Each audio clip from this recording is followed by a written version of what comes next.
Welcome back to another episode of EATffortlessCooking, where we make cooking effortless. And today we got a special one for you guys.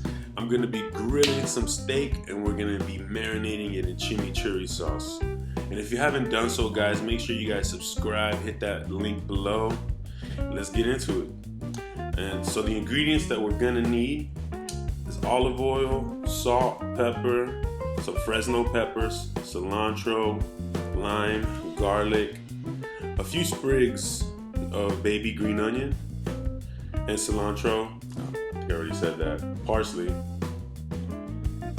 Yeah, and vinegar.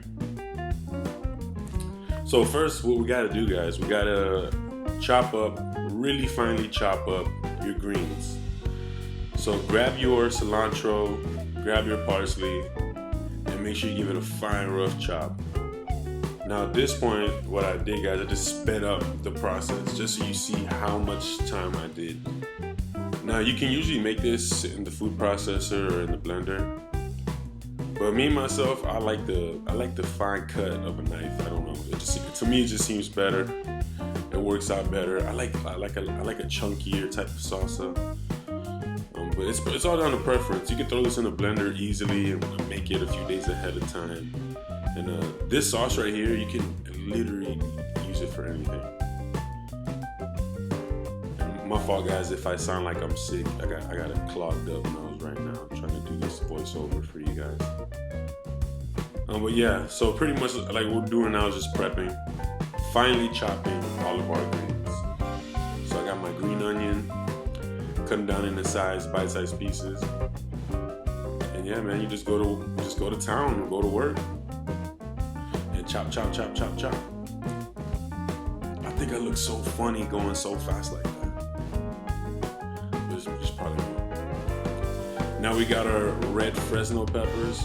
They cut them down the middle. This is how usually I do it. Cut them down the middle. And then you're gonna make like little slices. And these bad boys are hot. Alright, so you gotta be careful. You gotta be careful. A little hot action. What's up? Yeah, so finely chop them. Make sure they're finely chopped. Nice bite-sized pieces. Last thing is you want someone biting into this and have a big old chunk of hot pepper. That's not fun. And I like to do it with seeds and all. You can devein it if you don't like so much spice. I do it for the color and also do it for the flavor. It looks really pretty, really beautiful, and it tastes good as hell. I just like spicy too.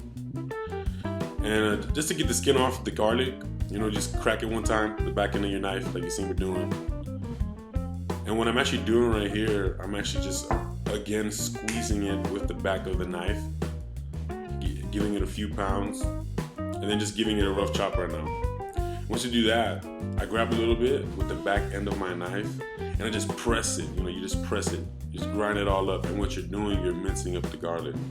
And you're gonna do that same process a few times, back and forth, and back and forth, until you get something like this. This is what you're looking for. All right, this is my mix, guys. Now that you got it all chopped up, I'll just add a lime now. And it's all down to taste. Some might like one lime, some might like two, some might just like half. Me preferably, I actually like to put one whole lime. Just think it tastes better. You just want a splash of vinegar, then top it off with some pepper. And you gotta throw the salt in there, guys. And then grab some good olive oil, any olive oil you like. And you want to drizzle some of that in there as well. And just mix it up. Mix, mix, mix, mix, mix. See, you want something like this. That's exactly what you want it to look like. Look at that, it looks so beautiful. You can just eat it like that. Just look at that. Now grab your steak. I'm using skirt steak. This is about 1.5 pounds.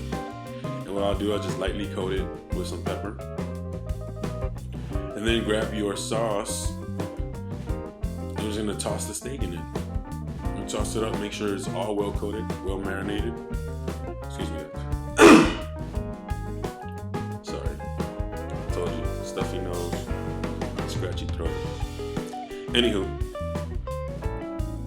there we go. Got the steak. Now I got my little grill here. I've been preheating it. Sorry if it looks dirty, guys, but I've actually been grilling all day, so that's just to pretty much take the residue of the steak earlier. So there you go, just put the steak on there.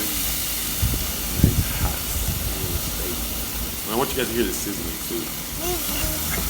Good. Put a little sizzle on there.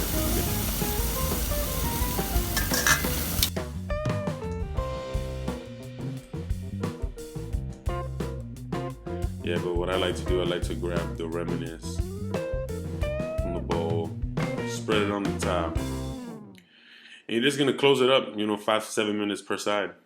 Just wait. A few moments later. All right, after that 5-7 minutes, you want to make sure you check it. Let's see how it looks. That looks perfect. Look at that. Now flip that sucker. Damn! I had to, guys. I'm sorry. It was too funny. That's the first thing that came into my head when I flipped it over. That little damn.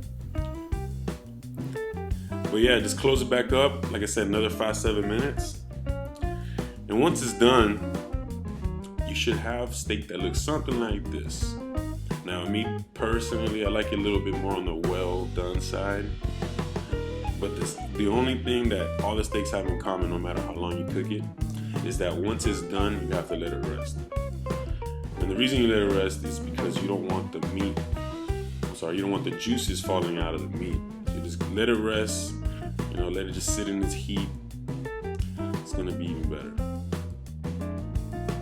Now, when you have the steak, what I like to do, I like to cut it down and cut against the grain. You want to cut against the grain. It makes it easier to chew. It's a lot better to cut. And here, I'm gonna show you guys how I like my steak. So almost fully cooked, but still nice and juicy. You see, all the juices are still in the meat.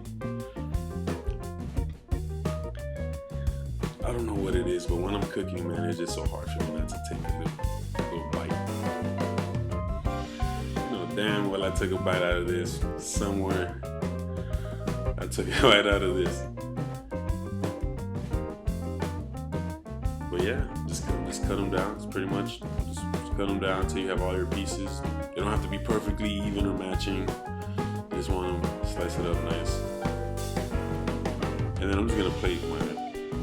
And all I'm serving this with is some cilantro rice and a few refried plantains. And then grab your chimichurri, our version of chimichurri, and just dabble it on top of the meat. Let all the juices flow and seep into the meat. Oof! If you like the grill, I cannot wait for you to try this recipe. Definitely a recipe everyone should try at some point in time. And it doesn't have to be steak. It could be chicken. I like chicken. I like this with chicken as well. But yeah, this is pretty much how you guys like it. And there you go. Grilled steak with chimichurri sauce over a bed of rice. It's really good, really delicious. As you can see, it didn't take much prep work. But if you have any questions, any thoughts, any concerns, guys, make sure to hit me up in the comments below. Subscribe and follow me. Follow me on Twitter, on Instagram, on Facebook. Make sure you give me them likes, thumbs up. I'm always writing back, so if you message me, if you want to hit me up in any way, definitely hit my email. Just like I say, bang my line, and I'll definitely get in touch with you guys. Enjoy.